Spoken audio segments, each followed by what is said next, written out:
God to his enemy.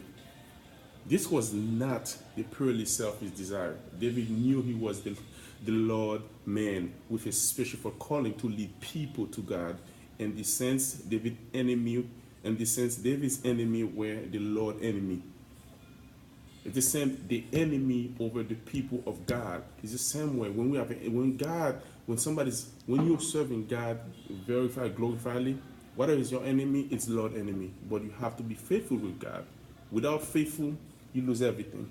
So that's why you have to stay faithful with God, pray God, talk to God, communicate with God with David. So that's why God let give David some distance for a reason, and you're gonna find out what reason. And this was not purely selfish desire. David knew he was the Lord man, and despite all of this, David's enemy was God's enemy. David's feeling that God has abandoned him was connected to his sense of depression. It's like us. We feel it sometimes, but we have to communicate with God, stay in touch with God, and we will never feel lonely. Because me, I've been there. Like I said, I've been in life. God made me went through a lot of tribulation, a lot of depression, a lot of abandonment. Sometimes I feel like why I exist. Sometimes I feel why I ask myself why I'm here. But God sent me here for a reason, and I'm still here to do His will. Now I'm not living for myself again anymore. I'm living for Him. So wherever He wants me to go, whatever He wants me to do, I'm here for Him. And I like to voice helpful and several sources of spiritual depression. Temperament. One may be temperamental inclined to depression. Illness. The illness can drain the physical strength and lead to depression. Exhaustion. If you have exhaustion, can also leave one quiet open to depression and take the feeling of abandonment. So that's how we're feeling. So the letdown after let down after some great effort, fueled by coming down off of an adrenaline high, can often lead to a depression. Pressure from the spiritual natural enemy can push us toward depression. So all those things we need help from God. That's what make us doing all those stuff. But give it to God. You give everything to God. Trust me, you will see the result. You will be glad that you did. Like David depending on prayers. So to get the result from God, you have to depend on prayers. If you look at Psalm 13 verse 3 right now, David prays for his relationship with God. Consider and hear me, O Lord, my God. That's what verse 3 said. Enlighten my eyes, lest I sleep the sleep of death. Consider, consider and hear me. That's what the beginning.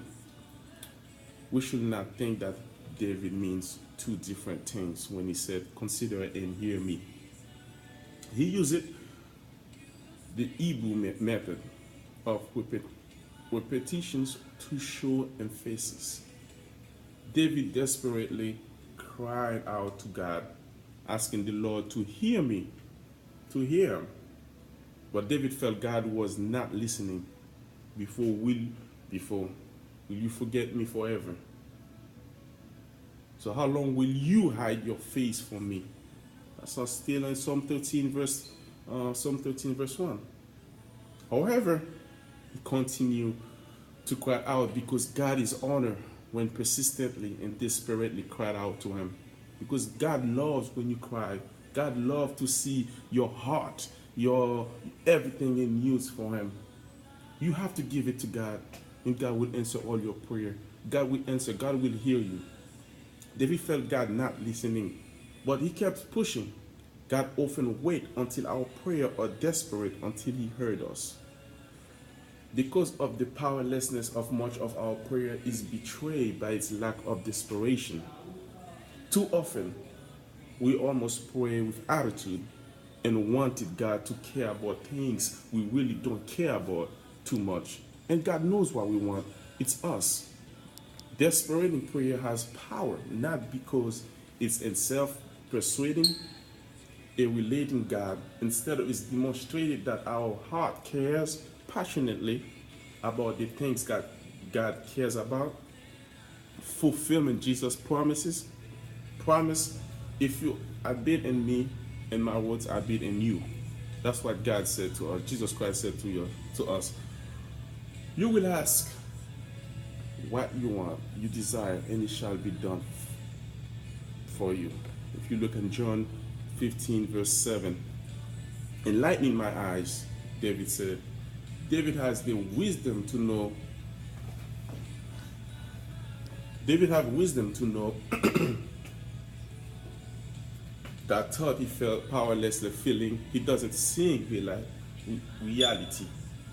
His vision was cloud and dark, so he cried out to God, enlighten me my eyes. So we need to do the same. God wants us to talk to him, but to talk to him, you got to talk to him by faith. Put all your heart into it. Put all your strength into it, and God will hear you. God will answer your prayers. God said, do everything by faith. I'm here. I will answer you. Like I said, look at John 15 verse 7. This was a great prayer that David did. We need the light of God to shine upon us and give it a wisdom of everything. And knowledge, no matter what problem we are in, the shout crying of the Lord, enlighten my eyes. The Apostle Paul knew the importance of having our eyes lightened by the Lord. This is what he's prayed for Christian, that the God of our Lord Jesus Christ, the Father of glory, may give to you the spirit of wisdom and relationship of the knowledge of him, the eyes of your understanding being enlightened, that you may know what it is hope of his calling, what are the riches of the glory of his inheritance and the saint, and that is exceed greatness of his power toward us who believe according to the working of his mighty power. Ephesians 1 verse 17 through 19. Now, in Psalm 13 said, lest I sleep the sleep of death. If we are not enlightened by God, we will surely fall asleep. And often spiritual sleep leads to spiritual death. Paul may have had this verse in mind when he wrote of our needs for the light of Jesus. He wake you who sleep, arise from the death, and Christ will give you light. Ephesians 5 verse 14. Psalm 13 verse 4, like breaking down the verse again. David craved for victory over his enemy, lest the enemy said, I have prevailed against him. Lest those who trouble me rejoice when I move. Lest my enemy said. David knew one of the worst part about losing to anyone is hearing them boast after they have defeated you. He did not want this enemy to rejoice when he was brought low. That's what God wants us to do. Know he's there. Don't let your enemy see your weakest link, your point of weakness. Just stay strong with God, and God will make you succeed, meet your goal. So like the fifth one said, David trusts in God's mercy, but I have trusted in your mercy. That's what David said. I have trusted. David, after his prayer, came to a place of confidence and trust. I have trusted you speak in the past tense. It is if David remembered that the reality did trust God, and he clearly aware the fog from his sleepy eyes as God enlightened his eyes. In your mercy, at this place in discouragement, David could not trust in God's justice or just God's law or God's holiness. Those things might condemn him because his feeling had made him not see clearly, but he could always trust in God's mercy. When you could trust anything, trust God and trust in God's mercy, because God is merciful. My heart shall rejoice in your salvation. I will sing to the Lord. Let's go to the 6. My heart shall rejoice.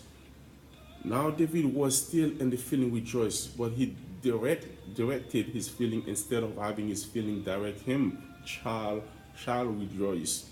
He told his heart to get busy rejoicing.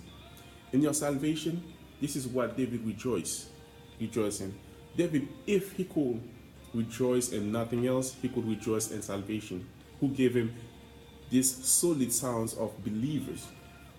If you are saved, you rejoice.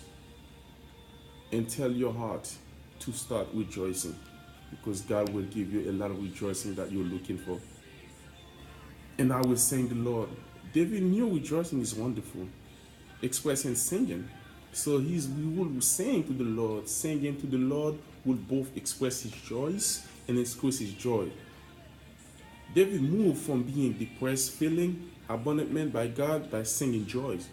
In fact, that we felt abandonment itself means that we really know God is there. To be abandonment, you need somebody to be abandoned by, because we are Christian and have been taught by God in the scriptures. We know that God still loves us and will be faithfulness to us, regardless to our feelings. And the last verse is, with enlightened eyes, David seen godness, because he has dealt bound fully with me. Because he has dealt bound fully with me, as David thought about it, he had good reason to rejoice and sing, because God being good to him. If we will only think about its very person and its earth, it's really reason to rejoice, because in some way God has been good to everyone, to all of us. So we should rejoice every day. So he has dealt with bountiful with me. But what the transition and the beginning of the song, if you look at it, David was overwhelmed by his feeling and believed that God forget him and was hiding from him. He had trouble with God, with himself, and with others.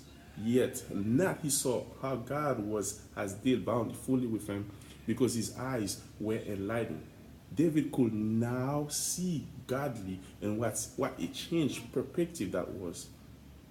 For the purpose to understanding is, before God enlighten our eyes, we don't see everything. We need to realize that our feelings are not giving us full and accurate information. But if we will do this and cry out to the Lord, we will enlighten our eyes and bring us from a place of despair to a place of truth, joy, and confidence in God. And in conclusion, finally, David said that he will sing to the Lord, and he's being good to him. The Bible, the ESV, and the Bible said that David will sing to the Lord because he has dealt bountifully with him. The bountiful godness of God has overflowed toward us. To David, as expressed earlier in the psalm, that the Lord's face has been hiding from him, meaning that the blessing of God being removed. David now recognizes that this is not the case. How can we know that we are His face from us? How can we now do God bless us? How can we know that God will bless us? It's easy.